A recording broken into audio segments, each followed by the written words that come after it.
ये इश्क नहीं आसान, बस इतना समझ लीजिए, एक आग का दरिया है और डूब कर जाना है। जी हाँ, ये कहावत और ये शायरी तो आपने सुनी ही होगी, जो कि इश्क के परवान पर चढ़े हुए आशिकों की कहानी कहती है। इसी तरह की ये कहानी आज हम आपके सामने रखेंगे। आपको बता दें कि वाराणसी में एक ऐसी मज़ार है जहाँ पर आज हम मौजूद हैं। ये मज़ार है आशिक माशूक की मज़ार, जहाँ पर जो अधूरी मोहब्बत जिनकी होती है वो अपनी मोहब्बत को पूरा करने के लिए आशिक माशूक की मज़ार पर, बाबा आशिक माशूक की मज़ार पर आते हैं, अपनी दुआएं मांगते हैं और उन्हें पूरा करने के लिए यहाँ पर मन्नतें मांगते हैं और मन्नत पूरी होने के बाद वो चादर वगैरह भी चढ़ाते हैं। तो आपको बता दें कि ये जो मज़ार है ये वाराणसी के सिगरा सिद्धगिरी बाग औरंगाबाद में मौजूद है। जैसा कि आप देख सकते हैं यहाँ पर देखिए दो मज़ारें हैं, एक आशिक की और दूसरी उनकी माशूक की। अब इसकी पूरी कहानी क्या है अगर वो आपको बताएं तो बनारस की कई किताबों में इनका जिक्र देखने को मिलता है। बनारस में लिखी गई कई किताबें हैं जिसमें आशिक और माशूक की स्टोरी कही जाती है। लेकिन एक कहावत ऐसी भी है कि आपको बताएं कि कहा जाता है कि जो आशिक थे, यानी कि जिनका नाम, वो ईरान के रहने वाले एक व्यापारी के बेटे थे जो कि बनारस में आए थे।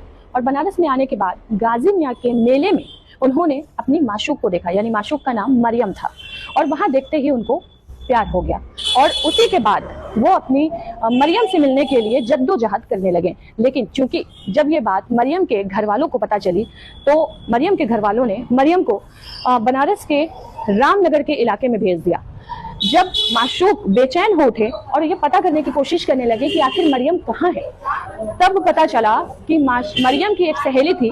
उन्होंने माशूक को बताया कि उनकी जो गर्लफ्रेंड है या उनकी जो माशूक जो है वो मरियम जो है वो रामनगर में है। ये सुनते ही जो आशिक थे वो भी अपनी जो है प्रेमिका से मिलने के लिए रामनगर में जाने लगे। रामनगर के बीच पहले पीपा का पुल था जो कि अभी पक्का पुल बन चुका है। उस पीपे के पुल से जब वो जा रहे थे तो उसी पीपे के पुल पर उनको अपनी मरियम की एक जूती मिली। ये जूती देख करके उनको ऐसा लगा कि कहीं मरियम ने सुसाइड तो नहीं कर लिया, और उन्होंने भी उस गंगा में छलांग लगा ली। जब इसकी खबर मरियम को लगी तो मरियम भी उसी गंगा में छलांग लगा दी। कुछ दिनों के बाद दोनों की लाश उतराती हुई गंगा नदी पर मिली। गंगा नदी पर वो लाश मिलने के बाद देखा गया कि दोनों ही हाथ पकड़े हुए थे और ये कहा गया कि उनकी मज़ार जो है वो इस तरह के जो कब्रिस्तान है, यानी कि औरंगाबाद के सिद्धगिरी बाग के कब्रिस्तान में दोनों लोगों की अगल बगल मज़ारें बना दी गई। और तभी से कहा जाता है कि लगभग 400 साल पुरानी ये मज़ार है।